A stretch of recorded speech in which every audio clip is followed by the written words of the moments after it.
Hello viewers, welcome to my channel. তো মা না প্রায়ই বিরিয়ানি বানায়, কিন্তু তোমাদেরকে আর ভিডিও পোস্ট করা আমার একদমই হয় না। তো ভাবছি আজকে আমি বিরিয়ানি মা বানিয়েছিল, তো তোমাদের সাথে শেয়ার করছি। তো প্রথমে তো দেখলে যে মা এখানে গরম মশলা, যেটা মা নিজে হাতে বানায়, কারণ দোকানের গরম মশলা মায়ের পোষায় না, তার জন্য নিজেই হাতে গরম মশলা বানায় অনেকটা পরিমাণে। আর অনেক সময় অনেক রান্না হতে থাকে যে গরম মশলা প্রয়োজন হয়, তো গরম মশলা সেটার জন্য রেডি করলো। তারপরে এখানে পেঁয়াজ কেটে রেখেছিলো, ওটা বেরেস্তা ভাজছে। বেরেস্তা ভাজার পরে গরম মশলা, যেটা হালকা করে খোলায় ভাজা ছিল, সেটাকে গুঁড়ো করে নেওয়া হলো।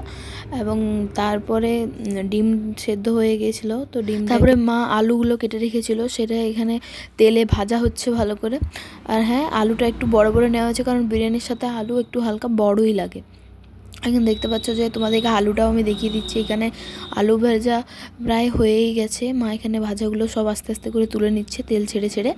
তারপরে এখানে জলটাকে গরম করতে দেওয়া হয়েছিল, এই জলেই দেওয়া হবে সেই ভাতটা, যেটা চাল ভাতটা করবে। আর তারপরে ডিমগুলো দেওয়া হয়ে গেল। ডিম দেওয়ার পরে এখানে চিকেনটাকে ভালো করে কষাতে হবে।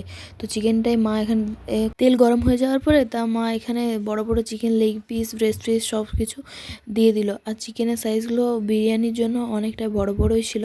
তোমরা চাইলে চিকেনের সাইজ ছোটও করতে পারো, কিন্তু বিরিয়ানির সাথে আমার মনে হয় চিকেনের সাইজ একটু হালকা বড়ই লাগে।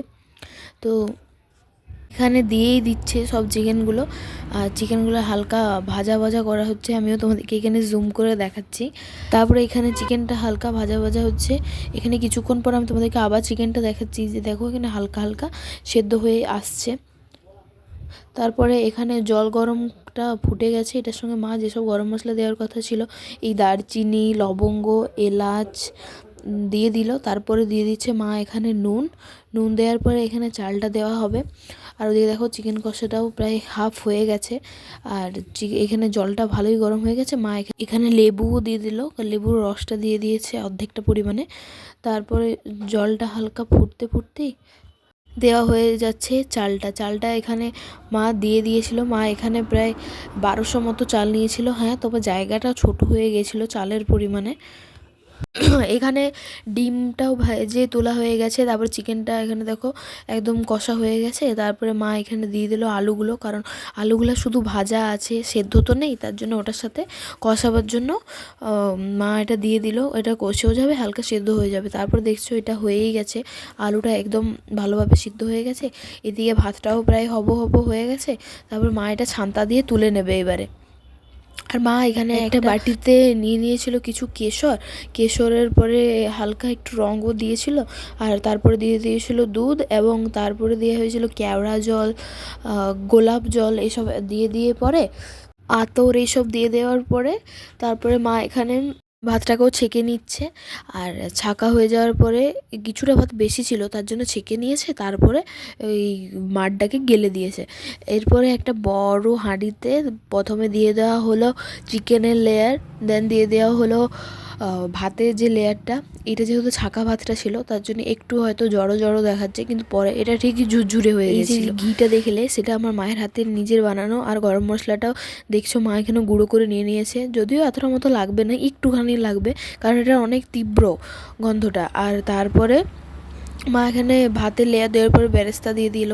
বেরেস্তা দেওয়ার পরে এখানে ধনেপাতা দিয়ে দিল। ধনেপাতা দেওয়ার পরে এখানে তারপরে পরিমাণে দিয়ে দেওয়া হলো বিরিয়ানি মশলার পরে দেওয়া হলো যে গরম মশলাটা মা বানিয়েছিল সেইটা। তারপরে এখানে মা আরেকটু বিরিয়ানি মশলা দিয়ে দিল। তারপরে যে দুধটা বানিয়েছিল, মানে ওই যেসব দিয়ে, ওই কেশর, আতর, এইসব দিয়ে, আতর, তারপর গোলাপ জল, কেওড়া জল, রং, এসব দিয়ে করেছিল। তারপরে ওই লেয়ারটা দেওয়ার পরে মা এখানে দিয়ে দিল ভাত কিছুটা পরিমাণে। তারপরে দিয়ে দিল সব চিকেনগুলো, ডিমগুলো, আলুগুলো তো নিচে দিয়েছিল। তারপরে আসলে এটা মা দুবার লেয়ার করলো। তারপরে ডিমটা দিয়ে দেওয়ার পরে এখানে সবটাই, তারপরে আবার দিয়ে দিল ভাতের লেয়ার। তারপরে দিল বেরেস্তা, ধনেপাতা, গরম মশলা, বিরিয়ানি মশলা, যে দুধটা বানিয়েছিল সেই মশলা, ধনেপাতা, সব একসাথে মা পরপর সাজিয়ে গুছিয়ে দিয়ে দিল। তারপরে এখানে মা দিচ্ছে নিজের হাতের বানানো যে ঘিটা তোমাদেরকে দেখালাম, সেই ঘিটা এখানে মা দিয়ে দিল অনেকটা পরিমাণে, প্রায় অনেকটা ঘি তোমরা দেখতে। তারপর আমি আটা মেখে রেখেছিলাম, আটা দিয়ে লেয়ার দিয়ে দিল। তারপরে কিছু এটা ভাপাবার জন্য দিয়ে দিল। তো বিরিয়ানিটা একদম ভাপাবার পর খুব ভালোভাবে এটা রেডি হয়ে গেছে। তারপরে এখানে রায়তা দিয়ে সার্ভ করেছি, আর রায়তার রেসিপি আমি শর্টসে দিয়ে দিয়েছি, সেটা তোমরা গিয়ে লিঙ্কে দেখে নিও। আর এই দেখো আলুটা প্রচুর ভালো সেদ্ধ হয়েছে, দেখতে পাচ্ছ হাত দিলে একদম গলে যাচ্ছে। আর সাথে চিকেনটাও ভালো ছিল, আর সাথে ডিমও ভালো ছিল। সো বিরিয়ানির রিভিউ তো আমি দিলাম, তোমরাও বানিয়ে বলবে যে কেমন লাগলো খেতে। বাই। আর